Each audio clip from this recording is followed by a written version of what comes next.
Hello friends, शैक्षिक मूल्यांकन की अपनी आज की वीडियो में हम पढ़ेंगे मूल्यांकन के पक्ष। ठीक है। तो देख लेते हैं कि मूल्यांकन के कितने पक्ष होते हैं और क्यों इतने इंपॉर्टेंट हैं ये और किसने दिए थे। शिक्षा जगत में मूल्यांकन प्रक्रिया को नवीनतम रूप प्रदान करने का श्रेय डॉक्टर बीएस ब्लूम को जाता है। ठीक है, अगर हम बात करें शिक्षा जगत की, तो इसमें जो मूल्यांकन की जो प्रक्रिया है, इसका जो नवीनतम रूप किसने दिया है, तो इसका श्रेय दिया जाता है डॉक्टर बीएस ब्लूम को। इनकी शैक्षिक उद्देश्यों की प्रक्रिया को त्रिध्रुवीय प्रक्रिया कहा जाता है। ठीक है, इनके जो शैक्षिक उद्देश्यों की जो प्रक्रिया इन्होंने दी है, उसे हम क्या कहते हैं, तो त्रिध्रुवीय प्रक्रिया कहा जाता है उसे, क्योंकि उन्होंने शैक्षिक उद्देश्यों का वर्गीकरण तीन पक्षों में किया है। ठीक है, इन्होंने तीन पक्ष बताए थे शैक्षिक उद्देश्यों के, जो वर्गीकरण किया है उसमें 3 पक्ष बताएँ, इसलिए इनकी जो शैक्षिक उद्देश्य की प्रक्रिया है, इसे त्रिध्रुवीय प्रक्रिया कहा जाता है। ठीक है, अब 3 पक्ष कौन-कौन से हैं? तो पहला पक्ष कहलाता है इनका संज्ञानात्मक पक्ष, जिसे हम लोग ज्ञानात्मक पक्ष भी कहते हैं।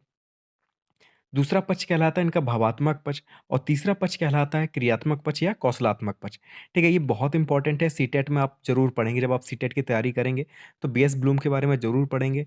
इनके मैथ की जो पेडागॉजी आती है, उसमें भी इनसे रिलेटेड क्वेश्चन्स रहते हैं। ठीक है, किसी भी पेडागॉजी से रिलेटेड इनके क्वेश्चन्स रह सकते हैं। ठीक है, इसलिए इंपॉर्टेंट है बीएस ब्लूम और ये तीनों पक्ष काफ़ी इंपॉर्टेंट है।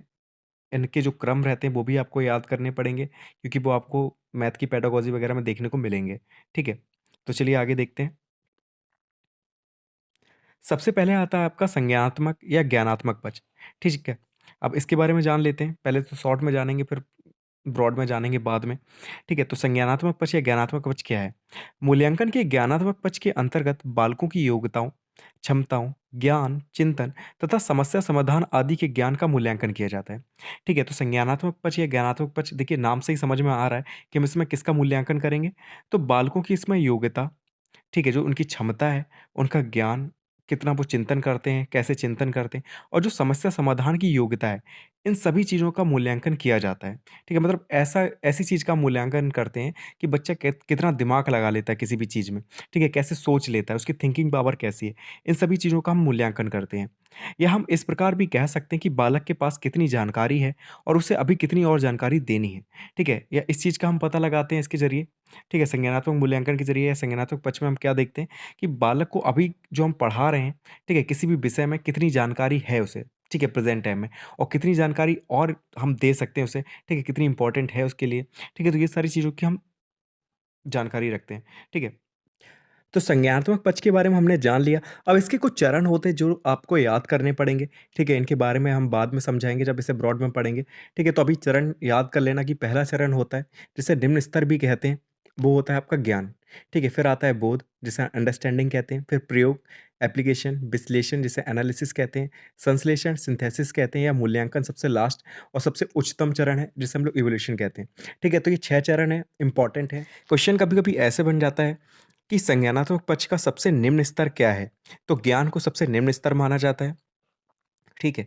बोध को भी निम्न स्तर में रखा जाता है, प्रयोग को, विश्लेषण को उच्च स्तर में रखा जाता है और मूल्यांकन को उच्चतम स्तर रखा जाता है। ठीक है, क्वेश्चन ऐसे बन सकता है कि बीएस ब्लूम का जो संज्ञानात्मक पक्ष है या जो ज्ञानात्मक पक्ष है, इसका उच्चतम स्तर क्या है? तो मूल्यांकन को उच्चतम स्तर कहा जाता है, ठीक है? 4 ऑप्शन आपको देखने को मिलेंगे, जिसमें एक ऑप्शन मूल्यांकन होगा, तो आपको मूल्यांकन को ही टिक लगाना है, ठीक है? तो ऐसे करके क्वेश्चन बनता है। अब हम संज्ञानात्मक पक्ष के बारे में जान चुके हैं, अब हम जानते हैं भावात्मक पक्ष के बारे में। शैक्षिक उद्देश्यों के वर्गीकरण में भावात्मक पक्ष का बहुत अधिक महत्व है।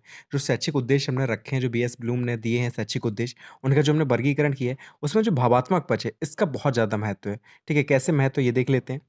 ब्लूम का कहना है कि हम उसी चीज़ को ज़्यादा अच्छी तरीके से समझते हैं जिसमें हमारी रुचि हो, और नॉर्मल सी बात है, जिस चीज़ में हमारा ज़्यादा इंटरेस्ट होता है, तो हम उसे अच्छी तरीके से सीखते हैं। जैसे क्या कि क्रिकेट में अगर हमारा ज़्यादा इंटरेस्ट है या वॉलीबॉल में हमारा ज़्यादा इंटरेस्ट है, तो हम उस गेम पर ज़्यादा ध्यान देते हैं, उस पर ज़्यादा फोकस करते हैं और ज़्यादा अच्छे से उसे सीखने की कोशिश करते हैं।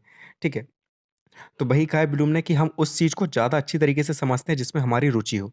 मनोवृत्तियाँ, संवेग, रुचियाँ हमारे व्यक्तित्व का भाग हैं। ठीक है? तो ये सारी चीज़ें क्या हैं? हमारे व्यक्तित्व, जो हमारी पर्सनैलिटी है उसका भाग है। जो हमारे संवेग हैं, जो हमारी रुचियाँ हैं, जो मनोवृत्तियाँ हैं, ये सारी क्या हैं? हमारी पर्सनैलिटी का ही एक हिस्सा हैं। भावात्मक पक्ष को 6 भागों में बाँटा गया है। ठीक है? तो 6 वर्गों में से बाँटा है हमने अपने भावात्मक पक्ष को, कहीं-कहीं 5 भाग भी बताए गए हैं और कहीं-कहीं 6 बताए गए हैं। ठीक है? तो इसमें जो पहला है, उसमें आता है आपका आग्रहण, जिसे हम लोग इंग्लिश में रिसीविंग कहते हैं। फिर आता है अनुक्रिया करना, जिसे रिस्पॉन्डिंग कहते हैं। फिर आता है अनुमूल्यन, जिसे वैल्यूइंग कहते हैं। फिर फोर्थ आपको देखने को मिलेगा विचारना या अवधारणा ठीक है, इसे प्रत्यक्षीकरण भी कहते हैं। फिफ्थ आता है आपका व्यवस्थापन या संगठन जिसे कहते हैं, और फिर लास्ट आता है आपका चारित्रीकरण, ठीक है, चरित्र का निर्माण करना। ठीक है, तो ये 6 चरण हैं, आपको सारे याद रखने हैं, ठीक है, एग्ज़ाम में पूछ सकता है, तो इन 6 को याद कर लो, लेकिन जब हम इसे डिटेल में पढ़ेंगे तब इसके बारे में बताएँगे आपको। ठीक है, फिर लास्ट आपका जो पक्ष है वो है आपका कौशलात्मक पक्ष या क्रियात्मक पक्ष। अब ये कौशलात्मक और क्रियात्मक पक्ष क्या है? तो इसके अंतर्गत शारीरिक एवं क्रियात्मक कौशलों पर बल दिया जाता है, मतलब प्रयोग वगैरह पे जो हम लोग ज़्यादा फ़ोकस करते हैं ना, तो इसी पक्ष में आ जाता है कि इसके अंतर्गत हम क्या करते हैं, जो शारीरिक तथा क्रियात्मक जो कौशल है, उन पर ज़्यादा बल दिया जाता है। जैसे विज्ञान के जो उपकरण हैं, उनका प्रयोग करना, मानचित्र है उसके प्रयोग से पढ़ाना, चार्ट के माध्यम से पढ़ाना, रेखा चित्र या चित्र बनाना, ठीक है? ये सारी चीज़ें किसमें आ जाती हैं? तो कौशलात्मक या क्रियात्मक पक्ष में आ जाती हैं। इसे भी हमने 6 भागों में बाँटा है। ठीक है, अब 6 पार्ट इसके कौन-कौन से? तो पहला है उत्तेजना या उद्दीपक, ठीक है? तो उद्दीपक के बारे में आप जानते ही हैं अच्छे से कि कोई चीज़ हमें जो उत्तेजित करती है उसे हम उद्दीपक कहते हैं।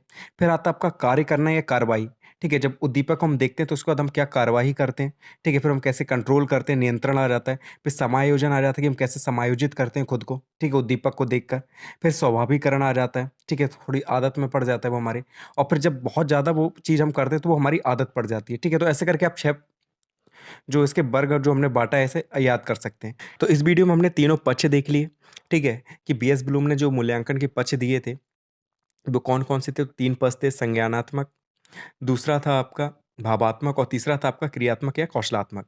ठीक है? तीनों पक्षों के बारे में हमने जान लिया। अब हम अपने नेक्स्ट वीडियो में जानेंगे संज्ञानात्मक एवं ज्ञानात्मक पक्ष के बारे में। ठीक है? डिटेल में पढ़ेंगे उसके बारे में। तो फिर मिलते हैं नेक्स्ट वीडियो में। Thank you so much for watching this video.